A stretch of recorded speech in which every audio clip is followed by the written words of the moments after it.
You see, what you don't know about me, what you can never tell about me, is that I am a survivor of sexual assault.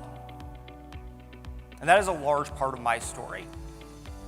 So tonight, when I say that we're going to retake our story, what I mean by that is that we're hopefully going to change the way that we talk about this topic. Because so often the way that we have the conversation around sexual violence in general is broken. Far too often, we don't have this conversation until someone in our community has experienced it. And by then, we are far too late. A lot of times, the way we have this conversation makes people like me, makes survivors feel ashamed of what someone else did to us, like we are somehow responsible. And many times, survivors are fearful of coming forward for the fear of how the people around them are going to react to them.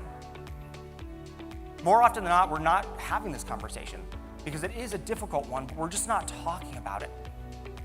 But if we can't talk about this the right way and we can't tell the right story around it, then how are we expected to stop it? So tonight, I'm going to tell you my story. I'm going to talk about why that matters to you and what we all can do around it.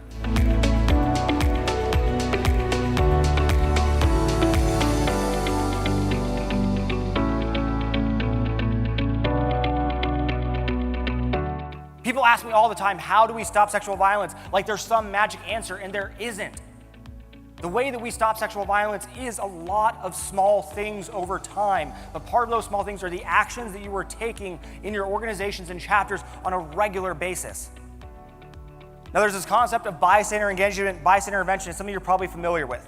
It is the idea that if we see something happening, where if there is an incident of harm going on, whether it's a fight's about to break out, someone's too drunk to drive, or an incident of potential sexual violence, if we see harm occurring or about to occur, we will engage. We will try and act to prevent that from occurring, so we will stop further harm.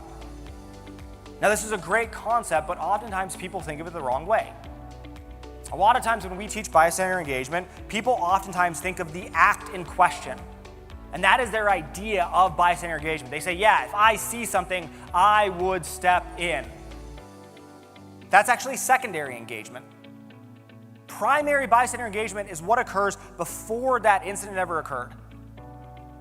It is looking at all the behaviors, values, and beliefs and norms that allowed that incident to occur in the first place. Yes, if you see an act of harm occurring, you need to engage.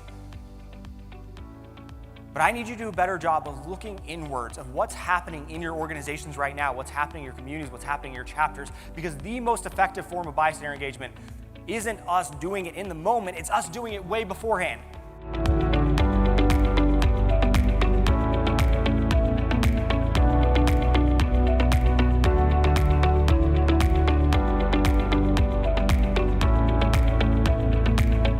I will always be a survivor of sexual assault. This will always be my story. I do this work because I'm okay, because it is possible for survivors to heal. Because this is not the entire part of my story, but it is a part of it. But it didn't have to be. And it shouldn't have to be anyone else's.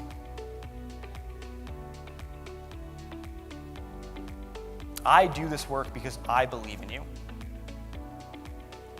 I believe that you have the power to create this change. I believe that you are the ones to have these conversations. I believe that no matter how hard or difficult it may be, you are the ones who know what you need to do to stop this. There is no one magic answer to preventing sexual violence. It takes a lot of people doing a lot of things on a regular basis.